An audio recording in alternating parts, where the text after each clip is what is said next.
Yes, and once again I welcome you all in the revision session of modern history, and today we'll be doing the MCQs, which is part 6. तो हमने last lecture में 1930 से 1930 onwards हमने discuss किया था to 1947. So we'll be covering this through MCQs. We'll be revising this through MCQs now. ठीक है, तो आपको दो पार्ट्स इसमें मिलेंगे. अभी एक ये पार्ट है, एक पार्ट 7 और आएगा, उसमें भी हम MCQs को कंटिन्यू करेंगे. ठीक है, तो चलिए फटाफट से क्वेश्चंस कर लेते हैं. So first question is Who of the following presided over Haripura session of the INC. ठीक है, इंटरनेशनल कांग्रेस का जो हरिपुरा सेशन था वो उसके प्रेसिडेंट कौन थे, किसने प्रिजाइड किया था. ठीक है, तो the answer is C, Subhash Chandra Bose. ठीक है, सुभाष चंद्र बोस जी जो है वो हरिपुरा सेशन, हरिपुरा कहाँ पे था, हरिपुरा वॉज इन गुजरात. ठीक है, गुजरात में है ये. और कब ये सेशन हुआ था, तो ये सेशन हुआ था 1938 में. ठीक है, 1938 में ये सेशन हुआ था जिसमें सुभाष चंद्र बोस जी प्रेसिडेंट बने थे. इनफैक्ट जो नेक्स्ट सेशन है, जो नेक्स्ट ईयर हुआ था 1939 में, जो सेशन हुआ था तिरुपुरी में, ठीक है, जिसको तिरुपुरी क्राइसिस भी कहते हैं, तो 1939 में भी सुभाष चंद्र बोस जी ही प्रेसिडेंट बने थे. ठीक है, चलिए, तो इसका करेक्ट आंसर है option number C. Question number 2 says, in which of the following session of INC Subhash Chandra Bose was elected as president for the second time.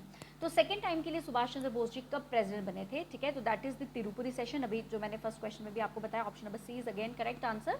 ठीक है, option number C, Tripuri session. Tripuri session happened in the year 1939. इसको तिरुपुरी crisis भी कहते हैं. ठीक है, तो सुभाष चंद्र बोस यहाँ प्रेसिडेंट बने थे. उसके बाद फिर यहाँ पे सुभाष चंद्र बोस जी ने रिजाइन दे दिया था, इसीलिए इसको क्राइसिस के नाम से भी जाना जाता है, because there was an ideological difference, ideological rift के in between Subhash Chandra Bose ji and Gandhi ji. So Gandhi ji didn't want कि सुभाष चंद्र बोस जो है वो प्रेसिडेंट बने. ठीक है, तो गांधी जी ने पिताजी सीतारमैया को जो है प्रेसिडेंटशिप के लिए बोला कि आप कॉन्टेस्ट करिए इलेक्शंस, बट सुभाष चंद्र बोस जी जीत जाते हैं. ठीक है, तो ये मैंने पूरा एक्सप्लेन किया हुआ अपने लेक्चर्स में, so I will not repeat it again. So correct answer is option number C, which is Tirupati session. Okay okay, so the next question is who became the president of INC after the resignation of Subhash Chandra Bose. ठीक है, मैंने आपको बताया कि जो तिरुपुरी session था, तिरुपुरी session जो था 1939 का जो तिरुपुरी सेशन था, उसमें सुभाष चंद्र बोस जी इलेक्ट होते हैं प्रेसिडेंट. फिर Subhash Chandra Bose ji later on he resigned, Subhash Chandra Bose ji जो है रिजाइन कर देते हैं. ठीक है, तो उसके बाद कौन प्रेसिडेंट बनता है उनकी रेजिग्नेशन के बाद, क्या मौलाना अब्दुल कलाम आज़ाद बनते हैं, पिताजी सीतारमैया बनते हैं, डॉक्टर राजेंद्र प्रसाद बनते हैं, या सरदार पटेल बनते हैं. ठीक है, so the correct answer for this question is option number C, तो राजेंद्र प्रसाद जी बनते हैं. ठीक है, ऑल्दो पिताजी सीतारमैया जो है इलेक्शंस लड़ते हैं. ठीक है, लेकिन जो प्रेसिडेंट हैं सुभाष चंद्र बोस जी की रेजिग्नेशन के बाद वो राजेंद्र प्रसाद बनते हैं. तो अब याद रखिएगा जो 1939 तिरुपुरी सेशन है, इसमें तीन इंपॉर्टेंट नाम आपने याद रखने. एक सुभाष चंद्र बोस जी तो है ही हैं, एक पिताजी सीतारमैया जो उनके खिलाफ इलेक्शन लड़ते हैं. ठीक है, और तीसरा राजेंद्र प्रसाद जी जो कि सुभाष चंद्र बोस जी के नेताजी के रेजिग्नेशन के बाद डॉक्टर राजेंद्र प्रसाद जो है वो टेक ओवर करते हैं एज प्रेसिडेंट ऑफ INC. ठीक है, तो चलिए नेक्स्ट क्वेश्चन डिस्कस करते हैं, which is who among the British prime minister of Britain during second World war. ठीक है, सेकेंड वर्ल्ड वॉर जब होता है 1939 से लेकर 1945 तक. ठीक है, तो सेकेंड वर्ल्ड वॉर के टाइम पे जो है ब्रिटेन में प्राइम मिनिस्टर कौन थे. ठीक है, so the right answer for this question is option number C, which is Churchill. ठीक है, Winston Churchill. C is the right answer. Winston Churchill was the prime minister during the Second World War. Okay, next question is who among the following had primarily used the word Pakistan for separate state for Indian Muslims. ठीक है, देखिए separate state की तो बात हो रही थी कि separate homeland should be given to Indian Muslims. ठीक है, लेकिन ये वर्ड क्वाइन किसने किया था पाकिस्तान का, तो ये लेक्चर्स में मैंने आपको बताया है. So the correct answer for this question is option number D, which is Chaudhary Rahmat Ali. ठीक है, चौधरी रहमत अली, और इनके साथ और भी इनके सपोर्टर्स थे, और भी थे जिन्होंने ये नाम क्वाइन किया है, which is Pakistan for as a separate state for Indian Muslims. Okay, answers मैंने साथ साथ में दे दिए हैं, आपको PDF में मिल जाएंगे. Okay, question number 6 says the Pakistan resolution was drafted bye. जो पाकिस्तान रेजोल्यूशन है वो किसने ड्राफ्ट किया था. ठीक है, तो ये भी मैंने अपने एक्सप्लेन लेक्चर्स में बताया है. So the correct answer for this question is option number B. इसलिए मैं ज़्यादा एक्सप्लेन नहीं करूँगी इन MCQs को, क्योंकि ऑलरेडी आई हैव, एक तो पहले मैंने एक्सप्लेन कर दिया, अभी रिविजन क्लासेस में भी बता दिया, अभी MCQs में यू शुड नो. ठीक है, हाँ, कोई ऐसा MCQ है जो नया है तो उस पर मैं थोड़ा सा आपको एनलाइटन करूँगी. जो नया MCQ है, मे बी हमने वो कवर नहीं किया हो कहीं पे, तो वो इसके मैंने MCQs रखे हैं. ठीक है, okay, so the Pakistan resolution was drafted by Sikandar Hayat Khan. Okay, so B is the right answer. Alright, question number 7 says the Pakistan resolution was adopted by the Muslim League in. ठीक है, जो पाकिस्तान रेजोल्यूशन जो है ये कब अडॉप्ट किया गया था बाय मुस्लिम लीग, तो ये भी मैंने आपको बताया है. Option number C is the right answer. ठीक है, मार्च 1940 में पाकिस्तान रेजोल्यूशन जो है वो लिया गया था बाय मुस्लिम लीग. ठीक है, okay, in which year did the Cripps Mission come to India, ठीक है। क्रिप्स मिशन जो है, क्रिप्स मिशन जो है ओके वो इंडिया कब आया था? तो क्रिप्स मिशन केम इन 1940, ठीक है जी 1940। So A is the right answer for this question, ठीक है, A is the right answer. Okay, so A is the right answer for this question. Okay, coming up on to next question. One second. नहीं 1942 में, ठीक है। So Cripps Mission जो है 40 में नहीं, it came in 1942, ठीक है, सॉरी 1942 में जो है Cripps Mission it landed in India. So option number B is the right answer for this question. Okay, B. Alright, याद रखना आप ये। चलिए, okay. So the next question is okay, so Cripps Mission जो है ये it came in 1942, सॉरी आप इसको करेक्ट कर लेना, ठीक है, 1942 में क्रिप्स मिशन, ठीक है।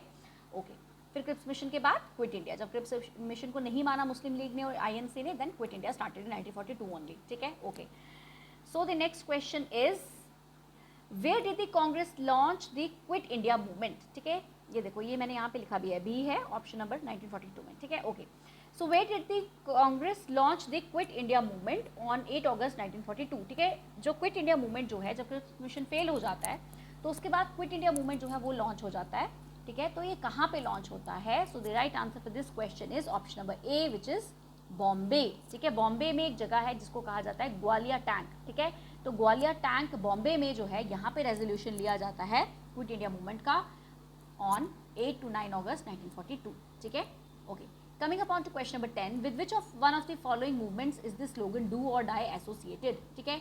do or die स्लोगन जो है ये किस मूवमेंट के साथ एसोसिएटेड है, ठीक है। So the right answer for this question is option number D which is quit India movement. 1942 में जब क्विट इंडिया मूवमेंट होता है तो यहाँ पे कौन? गांधी जी कहते हैं, देते हैं स्लोगन करो या मरो, डू और डाई का, ठीक है। Okay, coming upon to question number 11, question number 11 says Quit India Movement was launched in the response to, अच्छा क्विट इंडिया मूवमेंट जो है किसके रिस्पांस में ये जो है किया जाता है? तो किसके रिस्पांस में किया जाता है? ये क्रिप्स मिशन के रिस्पांस में किया जाता है ऑब्वियसली, ठीक है। So option number B is the right answer.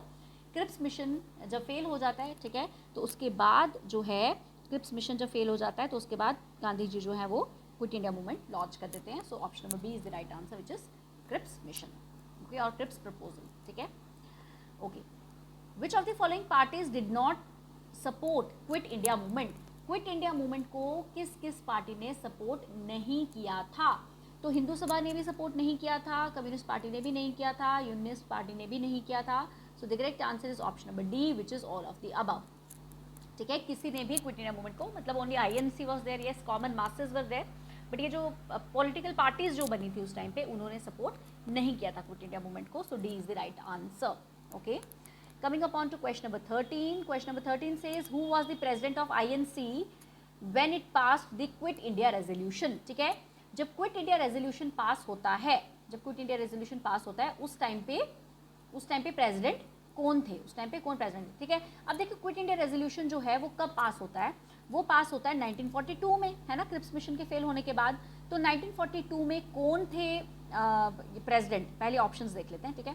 तो महात्मा गांधी, मौलाना अब्दुल कलाम आजाद, सरदार पटेल या जवाहरलाल नेहरू, ठीक है। So the correct answer for this question is option number B, Maulana Abdul Kalam Azad. मौलाना अब्दुल कलाम आजाद जो है ना, ये मैंने एक्सप्लेन लेक्चर्स में बताया हुआ है कि 1940 से 1945 तक, 46 में फिर जेबी कृपलानी जी बने थे, ये मौलाना अब्दुल कलाम आज़ाद ही बनते हैं। 1940 में ये इलेक्ट होते हैं, 45 तक यही रहते हैं, ठीक है। तो 42 में जो है ये आपका क्विट इंडिया रेजोल्यूशन पास होता है, तो ऑब्वियसली इस टाइम पे प्रेसिडेंट कौन थे? मौलाना अब्दुल कलाम आज़ाद, ठीक है।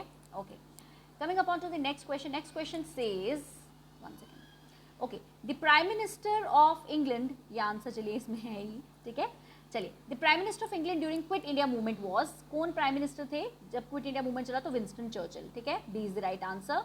विंस्टन चर्चिल जो हैं वो प्राइम मिनिस्टर थे जब क्विट इंडिया मूवमेंट चला। और मैंने इससे पहले क्वेश्चन आया था कि जब वर्ल्ड वार 2 था तब कौन था, ठीक है। तो वर्ल्ड वार 2 और जब क्विट इंडिया मूवमेंट भी था 42 में, तो वर्ल्ड वार 2 जो है, ठीक है, उस टाइम पे कौन थे? विंस्टन चर्चिल थे, ठीक है। So B is the right answer, okay. Next question says which party was founded by Subhash Chandra Bose ji in the year 1939 when after he broke away from the Congress, ठीक है। जब पार्टेड अवे हो गए सुभाष चंद्र बोस जी जो है, जो कांग्रेस से जब पार्ट अवे हो गए, तो उसके बाद उन्होंने कौन सी पार्टी जो है वो बनाई थी, ठीक है। Okay, so the correct answer for this question is forward block, so D is the right answer. तो कांग्रेस से इमीडिएटली जैसे ही वो सेपरेट होते हैं तो फॉरवर्ड ब्लॉक बनाते हैं, ठीक है। Okay, who among the following establish Rani Lakshmibai, one second, who among the following establish Rani Lakshmibai regiment, ठीक है। रानी लक्ष्मीबाई रेजिमेंट जो है ये किसने एस्टैब्लिश की थी, तो ये भी एस्टैब्लिश की थी सुभाष चंद्र बोस जी ने, so D is the right answer for this question. Okay, ये मैंने एक्सप्लेन किया हुआ है सारा, ये सारा एक्सप्लेन किया हुआ है मैंने अपने एक्सप्लेन लेक्चर्स में, ठीक है, तो आप वहाँ पे जाके देख सकते हैं। Okay, who gave the slogan जय हिंद, जय हिंद का स्लोगन किसने दिया, तो जय हिंद का स्लोगन भी सुभाष चंद्र बोस जी ने ही दिया है, so B is the right answer for this question. Okay, coming upon to the next question says the famous INA trials took place in the Red Fort Delhi in, जो INA trials हैं ये कहाँ, मतलब कौन से year में हुए थे, दिल्ली में हुए थे, कौन से ईयर में हुए थे, तो ये हुए थे option number A is the right answer 1945 में। 1945 में क्या हुए थे, INA ट्रायल्स हुए थे। इनके ऊपर भी मैं एक्सप्लेन लेक्चर जो है INA ट्रायल्स के ऊपर, INA के ऊपर इनफैक्ट पूरा INA बताया हुआ है मैंने, INA ट्रायल्स कैसे हुए थे वो भी बताया हुआ है, ठीक है, तो आप एक्सप्लेन लेक्चर्स में देखिए, उसमें मैंने सारा बताया हुआ है। Okay, coming up on to the next question, the cabinet Mission came to India in, Cabinet Mission जो है, नेक्स्ट जो कैबिनेट मिशन है, ठीक है, वो इंडिया कब आया था, ठीक है, तो कैबिनेट मिशन जो है इट केम इन 1946, ठीक है, सो सी इज द राइट आंसर, इन 1946 जो है कैबिनेट मिशन जो है वो इंडिया आता है। Okay, alright, coming up on to the next question, who was the chairman of the cabinet mission plan, cabinet mission plan के चेयरमैन कौन थे, ठीक है, question number 20 says who was the chairman of cabinet mission plan. देखिए, chairman of cabinet mission plan was ये, ठीक है, Pethick Lawrence, ठीक है, Pethick Lawrence, sir Pethick Lawrence जो है he was the chairman of cabinet mission plan. Okay, he was the chairman of cabinet mission plan, याद रखना। कैबिनेट मिशन प्लान अभी हमने डिस्कस किया 1946 में आया था, तो कैबिनेट मिशन प्लान जो है 16 में स्पेसिफिकली 16 मई, ठीक है, 16 मई 1946 में cabinet mission plan put it's proposal, ठीक है, अपना जो प्रपोजल है वो फॉरवर्ड जो रखते हैं 16 मई 1946 में रखते हैं। तो इस बेसिकली इसका कैबिनेट मिशन इसलिए नाम रखा था क्योंकि ये सारे ही ब्रिटिश प्राइम मिनिस्टर के कैबिनेट मेंबर्स थे जो इस मिशन में थे, ठीक है। जैसे कि ये तो चेयरमैन थे, ये जो लॉरेंस है, ठीक है, एक थे सर स्टैनफोर्ड क्रिप्स, जो क्रिप्स मिशन आया था वही थे, ये क्रिप्स भी थे, ठीक है, और एक एवी अलेक्जेंडर, ठीक है, तो Lawrence, Stanford Cripps and Alexander, ये 3 मेंबर्स की बेसिकली ये मिशन था Cabinet mission Plan which came in 1946, ठीक है, अपना प्रपोजल रखता है, तो इसका जो चेयरमैन है वो लॉरेंस थे, ठीक है। Okay, so option number D is the right answer. Okay, coming upon to the next question, okay, who was the prime minister of England when India attend independence, ठीक है, जब इंडिया को independence मिल जाती है, ठीक है, उस टाइम पे इंडिपेंडेंस मिलती है, ओके, 1947 में, यानी कि उस टाइम पे ब्रिटेन में प्राइम मिनिस्टर जो है वो कौन थे, right, so was the prime minister of Britain, तो the right answer is B which is Clement Attlee, ठीक है, एटली उस टाइम पे प्राइम मिनिस्टर थे जब इंडिया को इंडिपेंडेंस मिलती है 1947 में, Clement Attlee is the right answer, B is the right answer for this question. Okay, coming on to question number 21, question number 21 says who was the last governor general of independent India, so as you can see A is the right answer, C Rajagopalachari, C Rajagopalachari is the last governor general of independent India, okay, so this is the right answer A, ठीक है, ये भी मैंने discuss किया हुआ है question में। Okay, alright, so the next question is question number 22, question number 22 says who among were the official Congress negotiators with Cripps Mission, जब क्रिप्स मिशन आया था तो उसके ऑफिशियल कांग्रेस की तरफ से नेगोशिएटर्स कौन थे, Mahatma Gandhi, Sardar Patel, J B Kripalani, Rajagopalachari, doctor Rajendra Prasad Kripalani, J B Kripalani,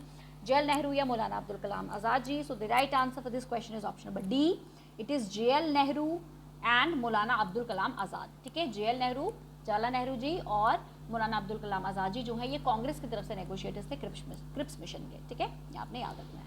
okay, INC की तरफ से, ठीक है। Next question is with reference to Simon Commission recommendations, ठीक है, अगर हम साइमन कमीशन की जो रिकमेंडेशंस आई थी उनको अगर हम देखें तो इसमें से हमने बताना है कि कौन सी स्टेटमेंट या स्टेटमेंट्स जो हैं वो करेक्ट हो सकती हैं, ठीक है।